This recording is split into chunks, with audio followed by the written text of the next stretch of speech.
Hello guys, welcome back to my channel MJ diary. আজকে আমি যে রেসিপিটা তোমাদের সাথে শেয়ার করছি, এটা আমার শাশুড়ি মায়ের রেসিপি। তো এটা খেতেও যিশু ভীষণ ভালোবাসে। সিম্পল ডিমের কারি বলতে পারো। তো কিন্তু এটার মধ্যে একটা টুইস্ট আছে।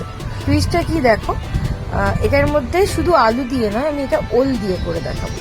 তো দেখতে থাকো। আমি প্রথমেই তেল গরম হয়ে গেলে ডিমটাকে একটু ভেজেছি, একটু বেশি ভাজা ভাজা করেছি, কারণ ওরা একটু ডিমটা বেশি ভাজাই পছন্দ করে। তো ডিমটা ভাজা হয়ে গেলে ওই তেলের মধ্যে আমি আলু আর ওইটাকে দিয়ে ভেজেছি। এত বেশি তেল ছেটকাচ্ছে, সেই কারণে আমি জানতাম, কিন্তু আমি ভুলে গেছিলাম তোমাদের সাথে ভিডিও শেয়ার করতে করতে। একটু হলুদ তেলের মধ্যে ফেলে দিলে না এতটা তেল ছিটকায় না। তো যাই হোক, সেটা করতে ভুলে গেছি। তো ওগুলো ভালো করে ভেজে আমি ওই তেলটার ভেতরে আরেকটু তেলটা গরম হয়ে যেতে শুকনো লঙ্কা দিলাম, আর দিয়েছিলাম বোধহয় আমি জিরে। একটু কদিন আগে জিরে দিয়েছি। তো জিরে আর লঙ্কা ফোড়ন দিয়ে আমি তারপরে পেঁয়াজ দিয়েছিলাম। পেঁয়াজগুলো আমি একদম ছোট ছোট করে কেটেছিলাম।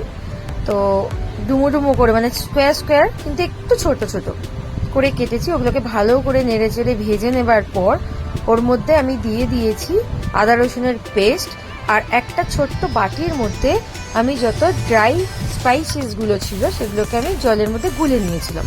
তো সেগুলো আমি ঢেলে একটা ভালো করে কষিয়ে সুন্দর করে নেড়ে চেড়ে তার মধ্যে নুন মিষ্টি পরিমাণ মতন দিয়ে আমি আলু আর ওলটাকে দিয়ে কষিয়ে নিয়েছি। আর আমি অলওয়েজ না এই পেস্টটা, জিঞ্জার গার্লিক পেস্টটা আমি ইউজ করি, ভীষণ ভালো। সবসময় ওই আলাদা করে পেস্ট তৈরি করে রাখতেও হয় না। তো আমি এইটাই ইউজ করি, আমার ভালোই লাগে, আর টেস্টটাও খাবারের খারাপ আসে না।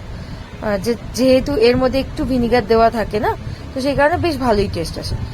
আর এই রান্নাটা অলমোস্ট হয়ে গেছে আমার। এই যে সেই পেস্টটা তোমাদের বললাম যে আমি গুলে রেখে দিয়েছিলাম, এর মধ্যে হলুদ গুঁড়ো, লঙ্কা গুঁড়ো, আর একটু কাশ্মীরি লঙ্কা গুঁড়ো ছিল, আর ধনে গুঁড়ো ছিল। ব্যাস, আর কিছু আমি দিয়ে দিয়েছি ওর মধ্যে।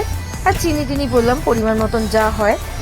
এবার সবচেয়ে টুইস্ট যেটা হচ্ছে এটা কি বুঝতে পারছো, এটা হচ্ছে তেঁতুলের একটা জল, মানে তেঁতুলটাকে আমি ভিজিয়ে রেখেছিলাম, দিয়ে এটা আমি দিলাম। কেন জানো তো, ওল অনেক সময় না ভীষণ গলা চুলকোয়, অনেকেরই চুলকোয় জানি, তো আবার অনেকে চুলকোয়ও না। কিন্তু এই তেঁতুলটা দিলে না আর কিন্তু ওল খেলে গলা চুলকোবে না, খুব ভালো করে ভাজাও হয়ে যাবে, আর তার সাথে তুমি তেঁতুলটা দিয়ে দিয়েছো, তেঁতুলে তো একদমই গলা চুলকোয় না।